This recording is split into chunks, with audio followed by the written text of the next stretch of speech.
Bom, boa tarde a todos e a todas. Eu chamo-me Rui Gomes, e vou hoje dinamizar aqui convosco este webinar sobre gestão de conflitos. Bom, então, como eu vos dizia há pouco, este webinar é sobre gestão de conflitos.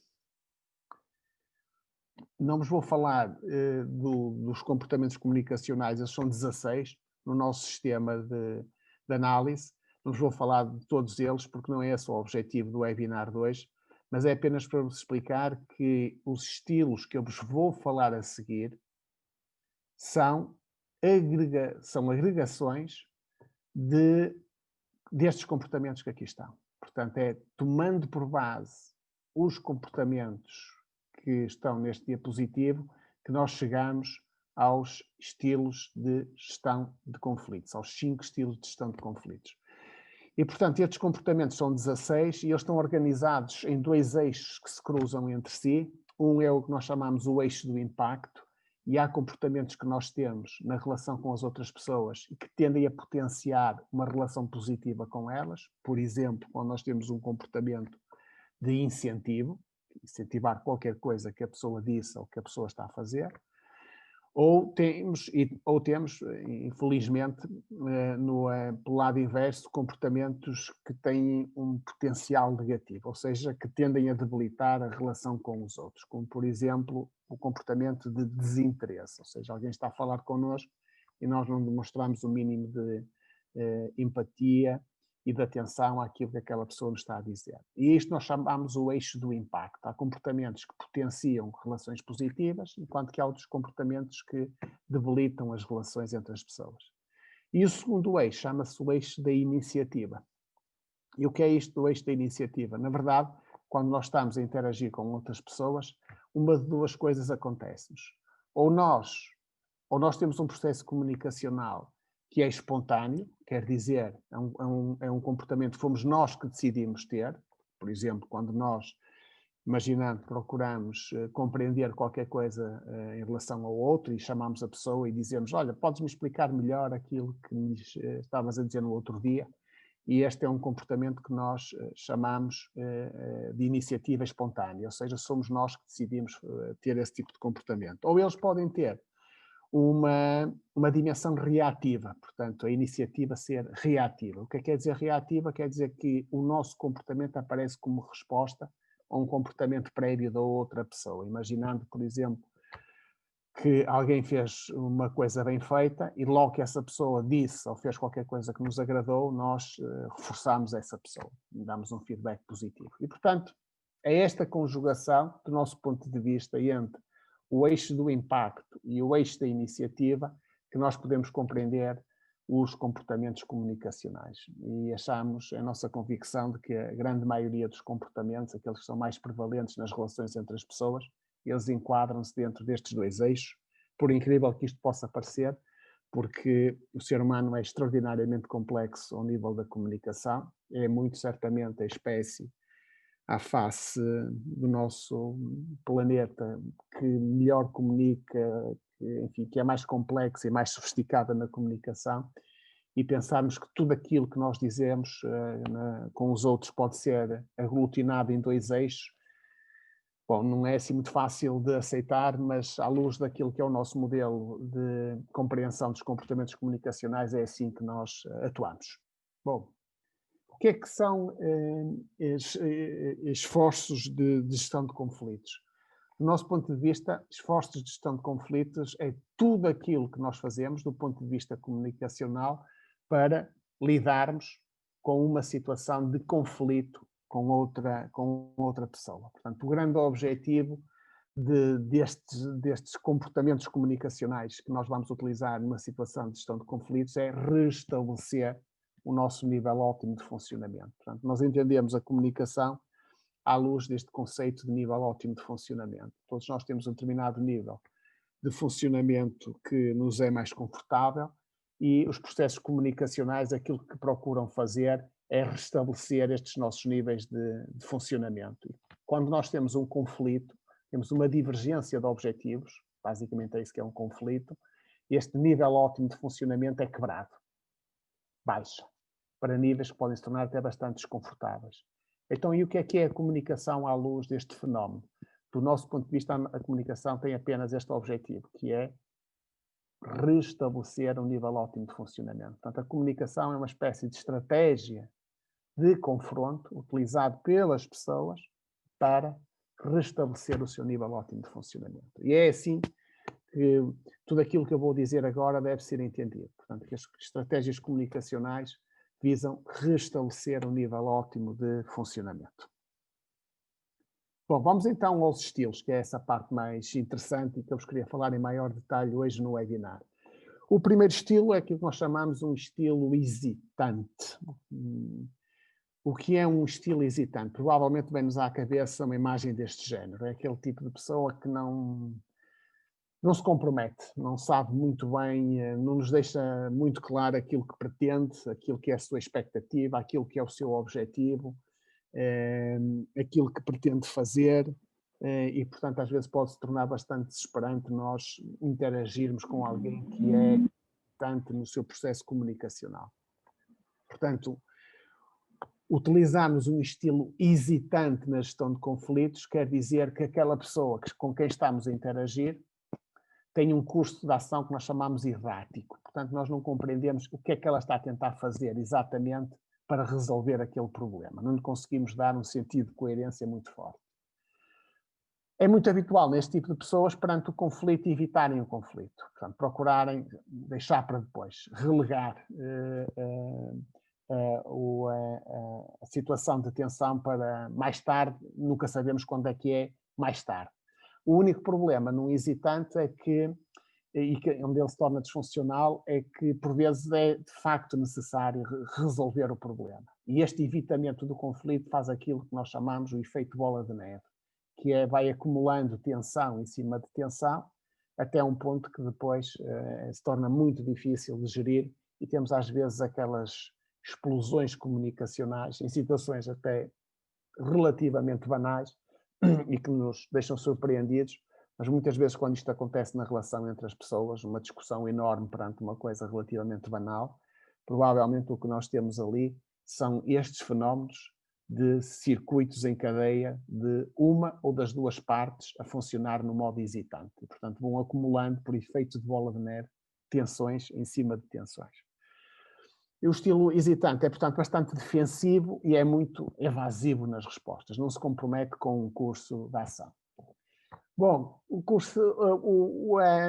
este estilo hesitante é provavelmente um daqueles que nós mais atribuímos efeitos negativos. Não é? Quando pensamos em pessoas assim, ou quando pensamos que estamos a tentar resolver um problema com uma pessoa assim, provavelmente aquilo que nos vem à cabeça é uma opinião negativa sobre essa pessoa. E isso é verdade, não é? E isso é verdade. E há boas razões para que isso aconteça, não é? Porquê? Em primeiro lugar, porque temos atrasos na tomada de decisão. E, portanto, quer dizer, aquilo que era necessário fazer e decidir vai-se protelando, vai-se adiando no tempo. E isto é um efeito negativo de um estilo hesitante. Depois há esta acumulação de tensão na relação e na negociação, como eu estava a dizer. Mas... e este é o lado mais interessante dos estilos de gestão de conflitos, é nós pensarmos, se nós tivéssemos tempo eu iria parar aqui, iria-vos pôr um bocadinho a refletir sobre se há situações onde um hesitante até pode ser benéfico nas relações interpessoais.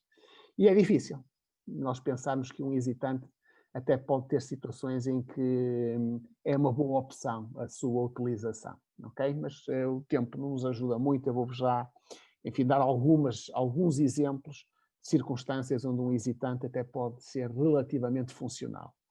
Um desses casos é quando estamos perante conflitos que são relativamente triviais. Triviais quer dizer que eles não produzem um grande impacto na relação entre as pessoas. E principalmente se naquela relação entre aquelas duas pessoas, naquele momento houver uma tarefa mais importante para realizar, introduzir ali a gestão de conflitos pode até ser disfuncional porque destabiliza o funcionamento, a atenção e a concentração das pessoas. Portanto, diríamos nós, quando estamos perante trivialidade e as pessoas necessitam de fazer outras coisas, estar concentradas noutras coisas, um hesitante ou dois hesitantes ali, sendo duas pessoas, pode não ser o pior que pode acontecer àquela relação interpessoal. Mas também há isto. e aquilo que nós às vezes não é nada fácil fazer esta parte, esta, enfim, esta dimensão, porque eu acho que implica uma capacidade de pensar de forma bastante fria, calculista e de ver mais além, ver para lá da névoa, que é quando nós, por vezes, sabemos que enfrentar um determinado conflito, onde a outra parte, no final, sairá fragilizada com alguma probabilidade, às vezes coloca-nos na situação de mais vale não levar aquela pessoa para uma situação ainda pior do que aquela em que ela se encontra neste momento, se aquilo para nós também não for demasiado difícil de ultrapassar. Ou seja, quando a outra parte tem poucas possibilidades de sucesso nesta relação de gestão de conflitos, um hesitante pode não ser o pior que pode ali acontecer, sabendo nós que o enfrentar pode quebrar aquela relação ou deixar uma das partes claramente fragilizada. Por vezes isto acontece nas negociações, em processos negociais, e às vezes nós precisamos que a outra pessoa com quem estamos a negociar que ganhe um pouco mais de experiência, por exemplo, um pouco mais de capacidade, para depois nós podermos fazer alguma gestão de tensão. Porque fazer logo no início, a pessoa ainda é muito inexperiente, provavelmente vai criar ali ainda maior incerteza e insegurança no outro. E, portanto, é destes casos que estamos aqui a falar. Portanto, ser aqui um hesitante pode não ser o pior que pode acontecer. E depois esta. E esta é talvez a mais importante das três. E é fundamental esta. Que é a escolha do momento certo para enfrentar um conflito. E é aqui que muitas vezes os conflitos se tornam turbulentos e altamente nocivos das relações interpessoais, que é a escolha do momento exato para fazermos a gestão de conflitos. E quando nós fazemos a gestão de conflitos, quando a tensão está no máximo entre as partes, a probabilidade de sairmos ali com uma boa solução baixa drasticamente. Ok? Então, se nós sabemos isto, a única solução, ou uma das melhores soluções que poderemos ter nessas circunstâncias é utilizar o hesitante, ou seja, parar. Parar o conflito. Para quê? Para recuperar tempo, recuperar informação e restabelecer o nível de funcionamento entre as partes. Esta é, do meu ponto de vista, a utilização mais importante de um fenómeno hesitante. Saber escolher o momento certo para fazer a gestão de conflitos. E há alturas em que nós temos que pôr o pé no travão, ok? Aguardar, ser serenos e esperar por uma outra oportunidade para fazermos essa gestão de conflitos. Isto acontece nas relações entre as pessoas, nas relações familiares, nas relações pessoais, nas relações profissionais, para quem tem que gerir equipas, e falando no mundo laboral e no mundo profissional, e para quem gere equipas em situações de pressão, de tensão, não saber utilizar o estilo hesitante nos momentos certos pode ser altamente nocivo para aquilo que é o resultado e a eficácia da equipa. Por isso, muito cuidado com isto, com a oportunidade de gestão de conflitos. O hesitante aqui pode ser um aliado. Bom, o competitivo, eu trago-vos aqui a analogia do Robocop, se vocês quiserem, e de facto o competitivo é isso mesmo, não é? Temos alguém que é muito nosso do nosso funcionamento, da nossa cultura latina também, esta ideia de que há um vencedor e há um derrotado sempre que nós temos um conflito, ok? E, portanto, o que é ser um competitivo na gestão de conflitos? É ter um curso de ação muito autocentrado, muito inflexível, portanto, com pouca vontade de negociar verdadeiramente o que quer que seja, e o que é que vai fazer um competitivo? Acima de tudo, vai tentar ganhar aquilo, vai tentar ganhar a disputa. Como? Utilizando estratégias, ora impositivas, ora manipulativas, no sentido de levar avante as suas ideias. Um competitivo é muito, muito, muito manipulador deste ponto de vista também. Porquê? Porque na negociação entre as partes valoriza muito mais as pequenas cedências que faz do que as cedências que a outra parte faz. E é uma estratégia para tentar levar a sua avante. O grande problema no competitivo, e eu acho que muitas vezes é este o facto de nós sermos muito competitivos todos na nossa cultura, é o facto de nós confundirmos cedência com fraqueza. Quando achamos que estamos a ceder qualquer coisa numa negociação, é o mesmo que colocarmos a nós próprios um rótulo de sermos fracos, débeis, do ponto de vista da gestão de conflitos. E não é isso que se passa verdadeiramente. Bom, como é óbvio, o estilo competitivo vem com imensos... Se o estilo competitivo fosse um medicamento, ele vinha naquela parte descritiva do medicamento, vinha com muitas contraindicações, não é? Portanto, tem de facto muitos efeitos nocivos. Mal-estar, na outra parte. O competitivo resolve muitas vezes aquilo que está ali a piscar, a dar tensão, mas não resolve as suas causas, não tem profundidade suficiente para ir buscar as causas e coloca a outra pessoa numa situação de fragilidade, porque um ganha e o outro perde. Bom, acreditem ou não, também aqui podemos encontrar alguns argumentos onde ser competitivo pode ser uma boa estratégia. O competitivo tem sempre esta grande vantagem, que é se nós temos um problema de tempo de resolução do problema, o competitivo é o mais rápido de todos. Porquê? Porque é ele que decide e faz daquela forma. Portanto, tem esta vantagem de gestão de tempo. O competitivo também tem, às vezes, isto, que é esta necessidade de tomar medidas impopulares, não é? Portanto, quando se tem que impor uma medida e ela é impopular, sabemos que vai gerar imenso desconforto e mal-estar, mas a medida tem em si valor suficiente para se transformar numa medida impositiva. E deste ponto de vista, de facto, o competitivo também pode ter esta vantagem. E tem também isto, que esta parte é mais difícil, de só pessoas mais experientes ou negociadores mais experientes conseguem perceber e apanhar isto nas relações entre as partes, que é nós, a determinada altura, começa-se a perceber que a outra pessoa não está com o mesmo estilo, com a mesma vontade de negociar, com a mesma abertura e franqueza com que nós estamos. E a partir do momento em que a outra parte tenta tirar partido de nós estarmos disponíveis, mas verdadeiramente a outra parte não está, ser competitivo também pode ser uma boa ideia, que é para, enfim, ser assertivo e mostrar que ou há negociação e cedência das duas partes, então aquilo torna-se mais difícil. Eis o competitivo.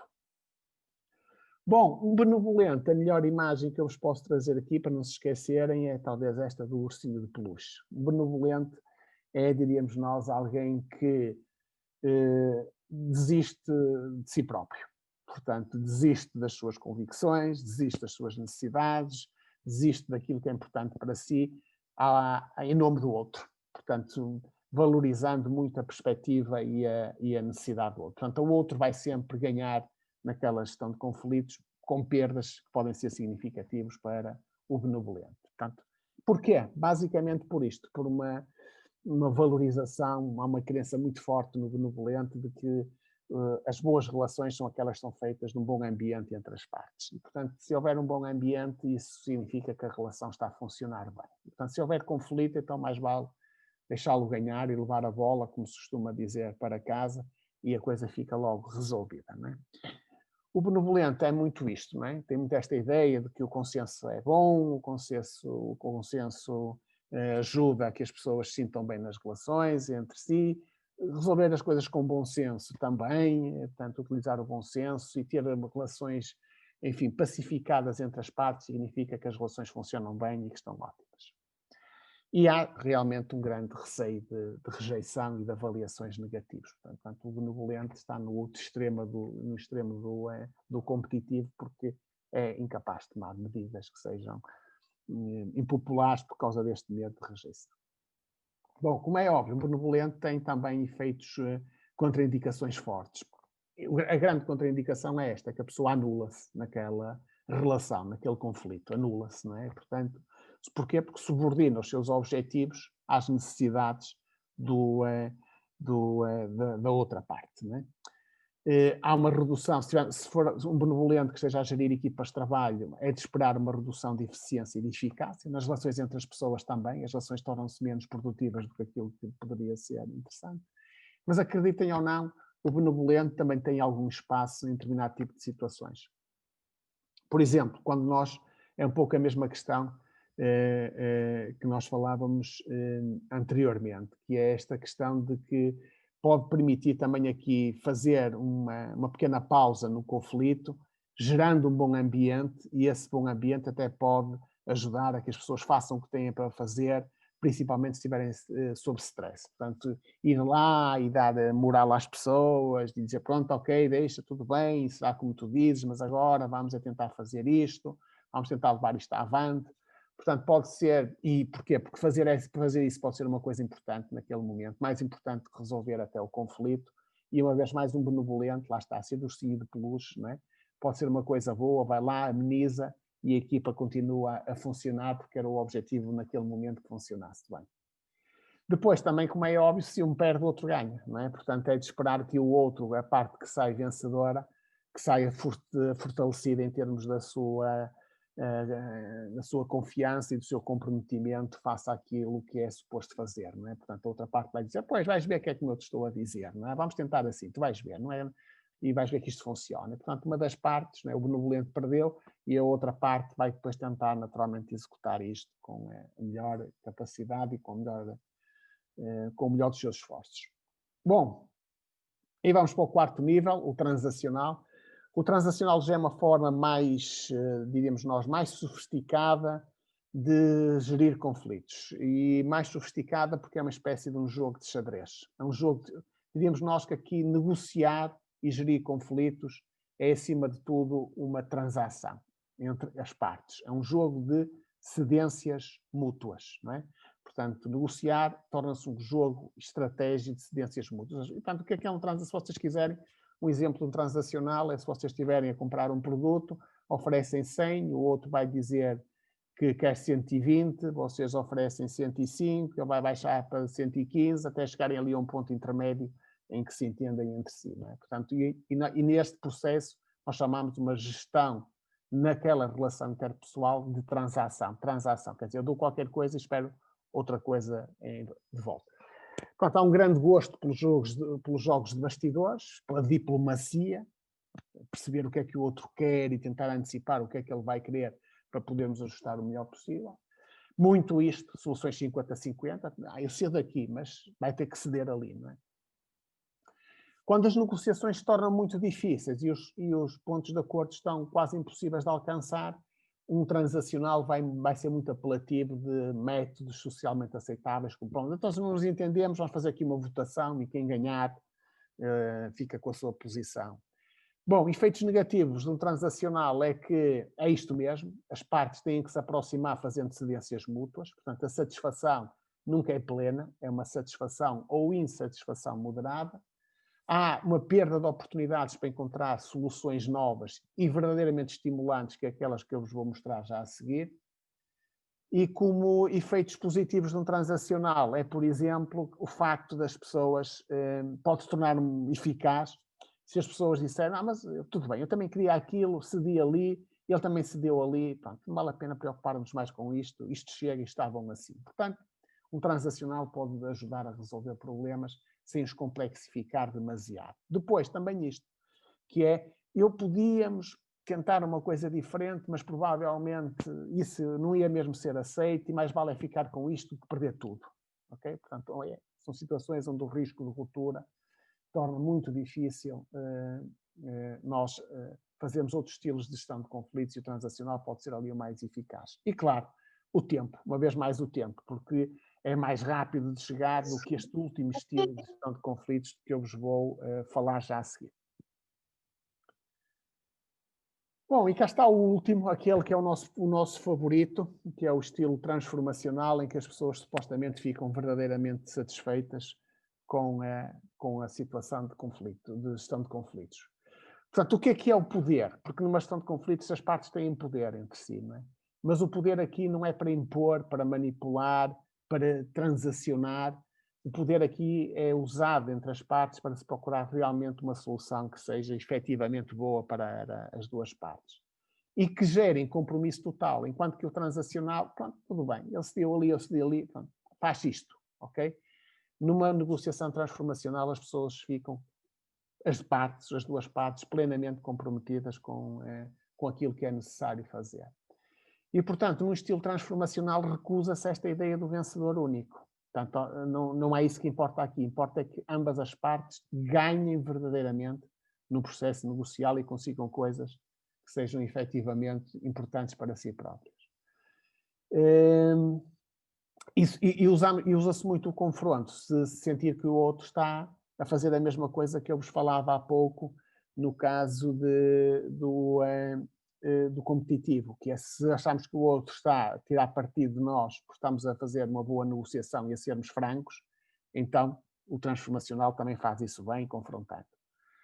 Bom, problemas num transformacional é que necessita isto mesmo, que as partes estejam de forma aberta e genuína nessa negociação, e nem sempre é o caso, infelizmente. Depois vai necessitar que as partes se comprometam verdadeiramente, porque as soluções são diferentes, são novas, são mais criativas, são mais estimulantes e provavelmente no final serão mais trabalhosas e que necessitam de maior esforço por parte das pessoas. Logo, se não houver compromisso, vai ser difícil a negociação transformacional ter o resultado que nós pretendemos. Claro que as grandes vantagens do transformacional é o facto de resultarem dos melhores aspectos, quer dizer, trazem para a negociação o melhor que cada uma das partes tem e rentabilizam o melhor que cada uma das partes no processo negocial. Depois, isto que eu acho fundamental, que é isto que não acontece em nenhum estilo anterior de gestão de conflitos, que é esta indução do sentimento de destino comum, porque esta solução é a nossa solução, e se ela correr bem é uma coisa que é positiva para nós, portanto, esta ideia de destino comum, e o sentimento de confiança que sai fortalecido entre as partes. Deixem-me só dizer-vos rapidamente, o nosso tempo está-se a esgotar, que nós temos entendido isto à luz de dois eixos, os estilos. Um eixo em que nós pensamos no outro e um eixo em que pensamos em nós próprios quando estamos a fazer uma gestão de conflitos. Então nós podemos situar o hesitante, e como eu vos dizia, portanto, nem é o tal que não se compromete com nenhuma solução, portanto está abaixo nos dois domínios. Depois podemos situar o competitivo muito alto no eixo do eu, portanto, uma grande preocupação com os seus interesses e depois vai ser muito baixo na preocupação com os outros. O inverso, que é o benevolente, portanto, o benevolente, aquilo que vai fazer vai estar muito centrado nas necessidades do outro e vai baixar aqui para uma baixa concentração nas necessidades pessoais. O transacional é os 50-50, como eu vos dizia, portanto está mais ou menos a meio dos dois eixos, como vocês veem. E, finalmente, o transformacional, onde os dois eixos estão no seu máximo. E só para vos dizer que, bom, então quais são os riscos da gestão de conflitos e da negociação? É possível fazer esse cálculo a partir destes 5 estilos? E a resposta é sim. E como é que nós temos feito este cálculo? Então vou-vos mostrar. Reparem. Quando nós utilizamos um hesitante, o resultado final da gestão de conflitos é aquilo que nós chamamos um pseudo-ganho. Pseudo, porque o problema não foi resolvido, ele apenas foi adiado, mas como foi adiado durante aquele momento, as coisas ficaram ali em pausa, por assim dizer, portanto é um pseudo-ganho que está ali. Depois temos um ganho único total, o que está em cima da mesa quando temos um processo competitivo é um ganho único total para uma das partes, não é? Para a parte em causa que faz o competitivo, e no outro extremo temos uma perda única total. Portanto, o benevolente é isso que está em cima da mesa em termos de cenário. Depois podem acontecer dois cenários, um transacional, que é ou há um ganho mútuo parcial, portanto as duas partes ganharam qualquer coisa mas tiveram que ceder, portanto é um ganho mútuo parcial, ou há uma perda mútua total.